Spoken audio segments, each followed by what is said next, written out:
Ils viennent de voter une loi qui pourrait transformer durablement la manière dont une génération entière va grandir, communiquer, apprendre et se construire. Une loi qui ne concerne pas seulement les enfants, mais aussi les parents, les enseignants, les plateformes numériques, l'État et au fond, toute la société. Interdire l'accès aux réseaux sociaux aux moins de 15 ans. Une phrase courte, mais un impact immense. Pour certains, c'est une protection indispensable. Pour d'autres, une ligne rouge franchie. Et au milieu, des millions de familles qui se demandent ce que cela va réellement changer, dès demain. Derrière ce vote, il y a une question qui dépasse largement le cadre du numérique. Qui décide des règles de l'enfance dans un monde connecté? L'État, au nom de la protection? Ou les plateformes privées, au nom de l'innovation et de la liberté d'usage? Cette confrontation n'est pas nouvelle, mais aujourd'hui, elle prend une dimension concrète, juridique et immédiate. Depuis plusieurs années, les signaux d'alerte s'accumulent. Les médecins parlent de troubles du sommeil de plus en plus précoces. Les psychologues alertent sur l'augmentation de l'anxiété, de la dépression et de la perte d'estime de soi chez les adolescents. Les enseignants observent une baisse de la concentration, une dépendance croissante aux écrans et une difficulté à maintenir l'attention en classe. Les parents, eux, oscillent entre inquiétude, culpabilité et sentiment d'impuissance. Le harcèlement en ligne est devenu un phénomène massif. Des humiliations publiques filmées et partagées en quelques secondes. Des insultes répétées, invisibles pour les adultes, mais omniprésentes dans la vie des jeunes. Des vies brisées parfois avant même d'avoir réellement commencé.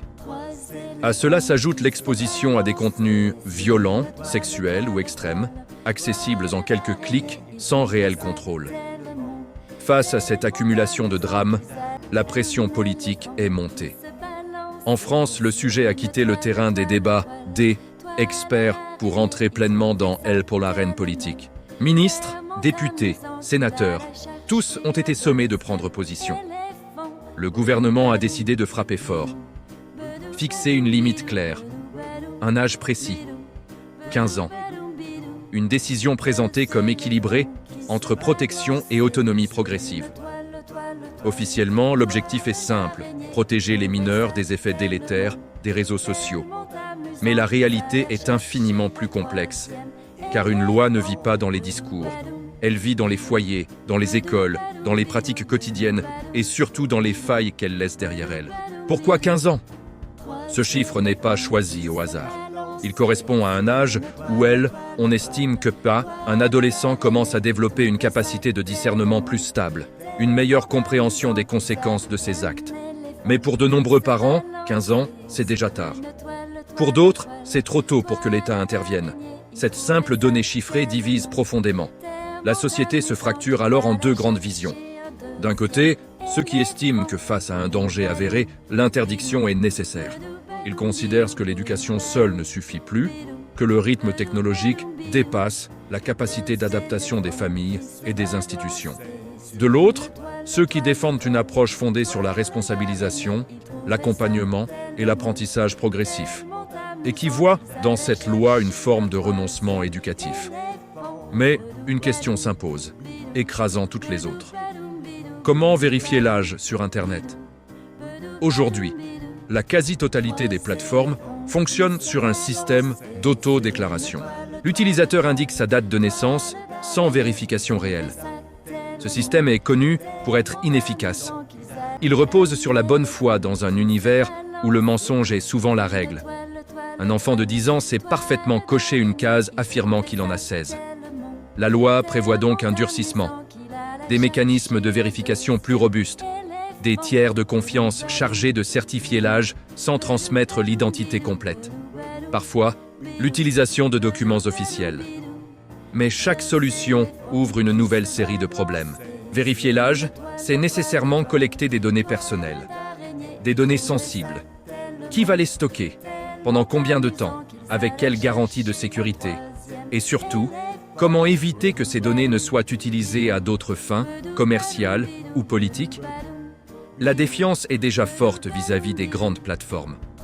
Elle pourrait s'étendre aux institutions si la transparence n'est pas totale. Certaines propositions évoquent des solutions biométriques, comme la reconnaissance faciale pour estimer l'âge. D'autres parlent de services publics numériques centralisés. Mais ces options posent des questions éthiques majeures. Jusqu'où une société démocratique peut-elle aller pour contrôler l'accès à des services numériques? À partir de quel moment la protection devient-elle surveillance? Pendant que ces débats se déroulent dans les hémicycles et les cabinets ministériels, les usages, eux, continuent d'évoluer. Les enfants et les adolescents sont souvent plus rapides que les lois. Fermer l'accès aux grandes plateformes ne signifie pas fermer Internet. Cela signifie déplacer les usages. Les jeunes se tournent alors vers des applications moins connues, parfois étrangères, parfois hébergées hors de toute juridiction claire. Des espaces privés, chiffrés, difficiles à modérer. Des lieux où la régulation est quasi inexistante. Ce phénomène est connu. C'est l'effet d'éviction, une interdiction officielle qui ne supprime pas le comportement, mais le pousse vers des zones plus opaques. Dans les écoles, la réalité est déjà lourde. Les enseignants se retrouvent en première ligne. Téléphones confisqués, tensions permanentes, conflits avec les élèves et parfois avec les parents. Beaucoup dénoncent un manque criant de moyens et de formation. Une loi peut fixer un cadre, mais sans accompagnement, elle risque de devenir une charge supplémentaire. L'impact économique de cette loi est également considérable. Les grandes plateformes disposent des ressources nécessaires pour s'adapter, même si cela implique des coûts importants. Mais les petites entreprises du numérique, les startups françaises, les créateurs de contenus émergents, eux, risquent de payer le prix fort. De jeunes créateurs de moins de 15 ans voient que leur projet est interrompu. Des initiatives éducatives ou culturelles portées par des adolescents perdent leur visibilité. L'économie numérique, déjà très concurrentielle, pourrait se concentrer encore davantage entre les mains de quelques acteurs capables d'absorber les contraintes réglementaires. Cette loi arrive aussi dans un contexte politique particulièrement tendu. La majorité est fragile. Les débats budgétaires sont explosifs. La confiance entre les institutions et une partie de la population est érodée. Dans ce climat, afficher une mesure forte en faveur de la protection de l'enfance est politiquement efficace. Mais c'est aussi un pari risqué. Car si la mise en œuvre échoue, si les contournements sont massifs, si les scandales liés aux données apparaissent, le retour de bâton sera violent. L'opposition ne manquera pas de dénoncer une loi inefficace, coûteuse, voire dangereuse pour les libertés fondamentales. Des recours juridiques sont déjà envisagés. La liberté d'expression, le droit à l'information, la proportionnalité des mesures seront au cœur des débats. Les juges devront trancher entre la nécessité de protéger et le respect des principes démocratiques. Pendant ce temps, la réalité humaine continue de s'imposer. Une mère découvre que son enfant subit du harcèlement en ligne depuis des mois sans qu'elle ne en rende compte. Un adolescent passionné par la création vidéo voit son avenir numérique brutalement interrompu.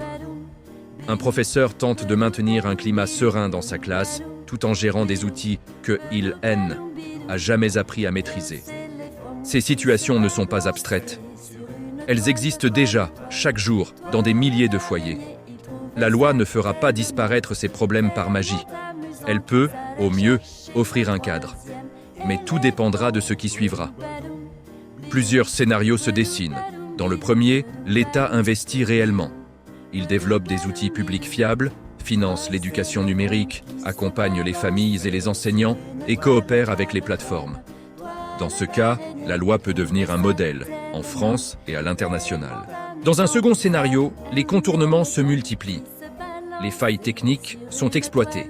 Les usages clandestins deviennent la norme. La protection promise s'évapore, laissant place à un sentiment d'échec et de frustration collective. Dans un troisième scénario, la loi devient un champ de bataille politique et judiciaire. Les recours s'accumulent, les polémiques s'enchaînent, la confiance s'effrite encore davantage. Le texte pourtant conçu pour protéger devient un facteur de division. Au fond, cette loi pose une question essentielle. Voulons-nous protéger une génération uniquement par l'interdiction ? Ou sommes-nous prêts à investir massivement dans l'éducation, l'accompagnement et la responsabilité collective?